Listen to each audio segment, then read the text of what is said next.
श्री स्वामी समर्थ. जय जय स्वामी समर्थ. नमस्कार मंडळी. स्वामी महाराजांच्या चॅनलवरती तुम्हा सर्वांचं अगदी मनापासून स्वागत करते. चला तर मग आजच्या व्हिडिओला सुरुवात करूया. तर मंडळी, तुम्हाला स्वामी महाराजांची 7 दिवसीय मनोभावी सेवा करायची आहे, तर त्यासाठी तुम्हाला पुस्तक लागणार आहे.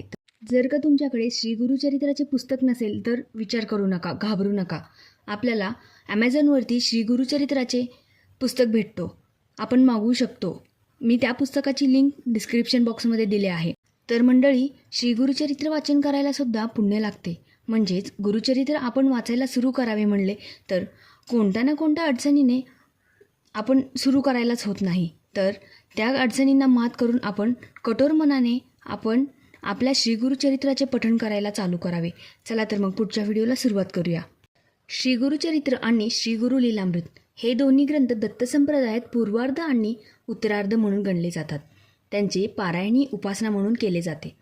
पारायणाच्या वेळी सप्ताहाचे बंधन असण्याने अर्थ चिंतन करायला अवसर नसतो, म्हणून उपासनेचाच एक भाग या दृष्टिकोनातून ग्रंथाचा अभ्यासही करायला हवा. श्रीपाद श्री वल्लभ नरसिंह सरस्वती श्री स्वामी समर्थ या दत्तावतारी सत्पुरुषांनी भक्तांवर कृपादृष्टी टाकून त्यांच्या पाठीमागे कृपाशक्तीही उभी केली आहे. तिला चमत्कार म्हणतात असे म्हटले गेले आहे. पण हे चमत्कार श्रद्धेच्या वाढीसाठी असून त्यायोगे भक्तांच्या मनोकामना पूर्ण होते, हा एक भाग आहे. पण मनोकामना पूर्ण झाल्यावर त्यांनी गुरुसेवा, गुरु उपासना अखंडपणे चालू ठेवून आत्मज्ञान प्राप्ती करून घेतली पाहिजे. म्हणूनच गुरूंनी केलेल्या चमत्कारांमागील भक्तिसूत्र शोधून घेऊन त्यातील गुरुबोध जाणून घ्यायला हवा. गुरुशिष्य संवाद हा त्यासाठीच असतो. दिव्य व दैवी परंपरेने चालत आलेल्या मूळ ग्रंथाचा 1480च्या सुमारास सरस्वती गंगाधरांनी केलेला विस्तार म्हणजेच गुरुचरित्र.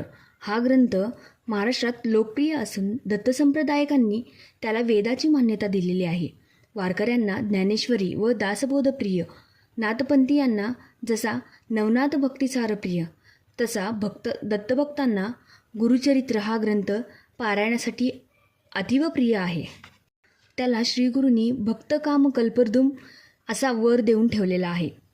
भक्तिमुक्ती परमार्थ जे जे वंचिले मनात, ते साध्य होय त्वरित, गुरुचरित्र ऐकता, अशी त्यांची महती आहे. श्री स्वामी समर्थ. धन्यवाद मंडळी.